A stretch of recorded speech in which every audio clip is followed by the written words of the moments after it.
Amahoro nshuti bakundwa muri Yesu Kristo ndabasuhuje. Uwiteka nabiteho kandi abagirire neza. Nongeye kubaha ikaze kuri iki gicaniro cy'amasengesho.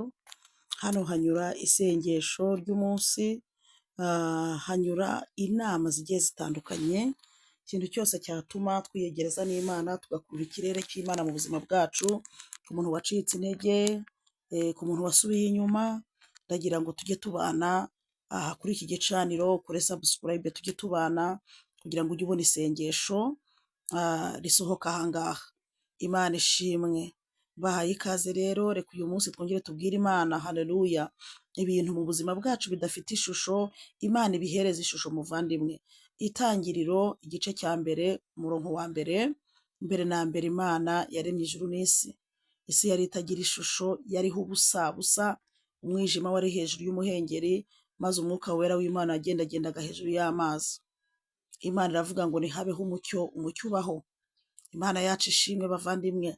Ndagira ngo uyu munsi wa none bwira Imana ihereze ubuzima bwawe ishusho.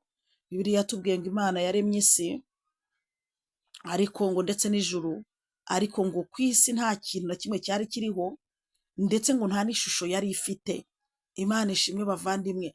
Hari igihe uba mu buzima butagira ishusho, ukareba ubuzima bwawe ukabona nta shusho bufite, wakubwira ngo budezayininge ukabura iforomo wabuha.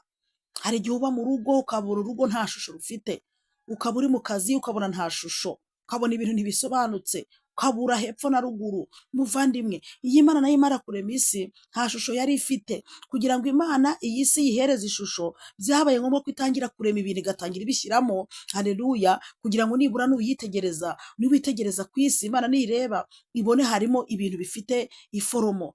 Murabizi ko kuva ku munsi wa mbere kugera ku wa gatanu, Imana yari irimo iri guhereza ishusho iyi si dutuyemo. Ikareba ikintu kibuze ikagishyiramo, ikareba ikabona habuze amazi kugira isi ibe nziza ikayashyiraho, ikareba ikabona habuze ibiti ikavuga ngo nibibeho bikabaho. Haleluya. Ikareba ikabona habuzemo ibisimba igashyiraho. Haleluya. Yari iri guhereza burya iyi si dutuyeho ishusho. Uyu munsi wa none y'Imana ihita iturema ku munsi wa gatandatu tukazaho, twari kugera ku isi tugasanga nta kintu kimwe kiriho muvandi.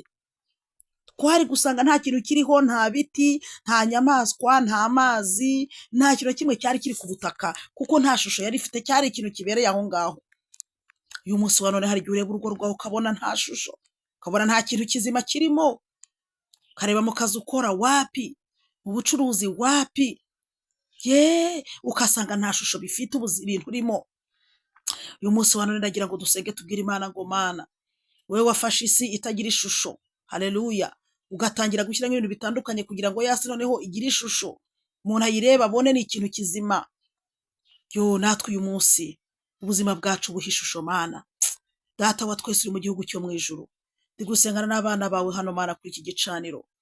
Witeka we, hari ubuzima turimo budafite ishusho. Turasenze kuko wowe wahaye isi ishusho.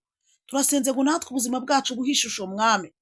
Uhereze ingo zacu ishusho, kazi dukora ugaha ishusho Mwami. Hari igihe tureba ibintu tukabona natwe tubuze uko tubyita, tubona nta foromo, nta mutwe, nta hepfo, nta ruguru. Ariko uyu munsi Mana turasenze ngo ijisho ryawe n'ukuboko kwawe gufite ubutware kongere kuturebe Mwami. Uhereze ishusho ubuzima turimo. Haleluya. Uhereze ishusho ubuzima bw'abashumba, uhereze ishusho ubuzima bw'abantu bubatse ingo, uhereze ishusho Mwami ubuzima bw'abaseribateri. Uhereze ishusho Mwami Uwiteka wera wa Isiraheli, ko turi imbere yawe Mana, ibintu byacu nta shusho bifite, ariko wowe wabashije guhereza isi ishusho, kandi uyihereza ishusho nziza, urayidekora, ushyiramo ibintu bitandukanye bizadufasha. Ukuri ko natwe dusenze Mana, ngo ushyire mu buzima bwacu, mu ngo zacu, umurimo wawe waduhamagariye, uhereza ishusho Mwami, ubishyire ku murongo Mwami. Yesu ikibuze mugishyiremo, nkuko wagenda gushyira ibintu mu ngobyi bitandukanye, natwe shyira mu buzima bwacu ibintu biri kubura, bigira ishusho, bigira isura, bigira iforomo, bijye kuri gahunda. Uwiteka uwera wa Isiraheli, muri isengesho ry'uyu munsi tariki 4 Mwami z'ukwezi kwa gatatu 2026, amazina yacu ubuzima turimo nibugira ishusho, kazi dukora nikagira ishusho, ingo turimo nizigira ishusho Mwami, kandi bikozwe n'ukuboko kwawe gukomeye. Mu izina rya Yesu uyu munsi tuwesheje umugisha. Reka uba umunsi wo guhindurirwa ubuzima n'amateka, reka uba umunsi wo kugira ngo ibintu byacu bitari bifite ishusho bigira ishusho Mwami. Uwiteka uvane desordre mu buzima bwacu, ibintu by'akavuyo mu buzima bwacu, mu byo dukora mu ngo, ku nyenyeri zacu, kuremwo akavuyo mwami, ibintu bisubire ku murongo, ibintu bigira iforomo, ibintu bigira ishusho mwami. Uwiteka Uwera wa Isiraheli, ayo mavuta natwomeho, ayo mavuta tuyahuje n'ubuzima bwacu mu izina rya Yesu. Ibintu byacu nibisubire ku murongo mwami, tubisenze twizeye kuva nonaha kugeza Yesu Kristo azazira. Amen, amen. Shalom.